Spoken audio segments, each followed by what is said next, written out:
1 2 3 start. अध्यक्ष महोदय, मैं आज ऐसे विषय पर बोलने जा रहा हूँ जो देश के सामने एक बहुत बड़ी समस्या बनी हुई है। आजकल कृषि पर बहस चल रही है। मैं इस बहस को बहुत ध्यान से सुन रहा हूँ।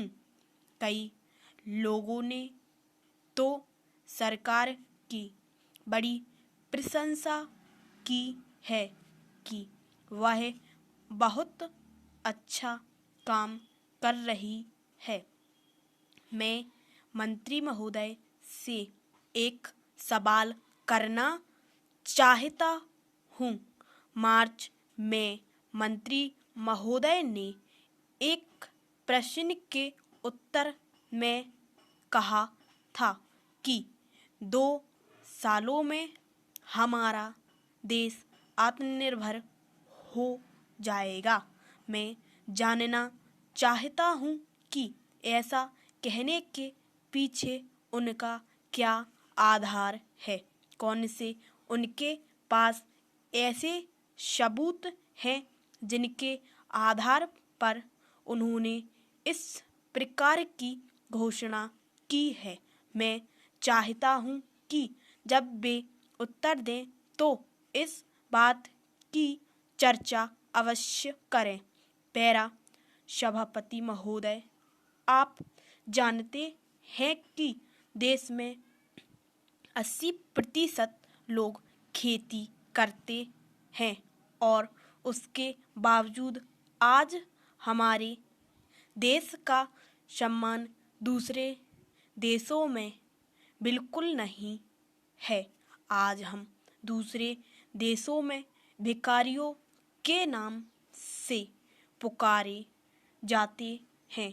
अपने देश में जहां 80% लोग खेती करते हैं और हम भोजन के मामले में भी आत्मनिर्भर नहीं हुए हैं। इसके कुछ कारण हैं। जिस समय देश स्वतंत्र हुआ उसी समय से इस सरकार ने कुछ गलतियां की हैं, जिसका परिणाम यह हुआ है कि आज 60 साल के बाद भी हम आत्मनिर्भर नहीं हो सके। इसका सबसे बड़ा कारण यह है कि हमारे देश में पहला स्थान खेती को न देकर उद्योगों को दिया गया है। उद्योग हमारे देश के लोगों की जीविका का मुख्य साधन नहीं हो सकते। भोजन की समस्या के हल के लिए जिन वस्तुओं की आवश्यकता है उसकी ओर हमें ध्यान देना चाहिए। सबसे पहले पानी की आवश्यकता है।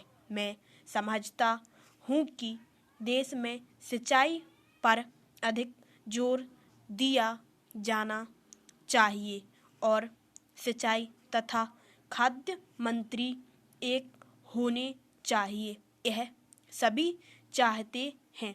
पानी के बाद खेती के लिए खाद भी आवश्यक है।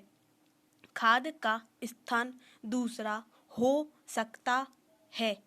आज देश में खाद की बात बहुत जोर देकर कही जाती है। यह कहा जाता है कि उपज बढ़ाने के लिए खाद की आवश्यकता है। बिना खाद के उपज बढ़ ही नहीं सकती है। किंतु खाद कहाँ तक उपज बढ़ा सकेगी, यह सोचने की बात है। स्टॉप।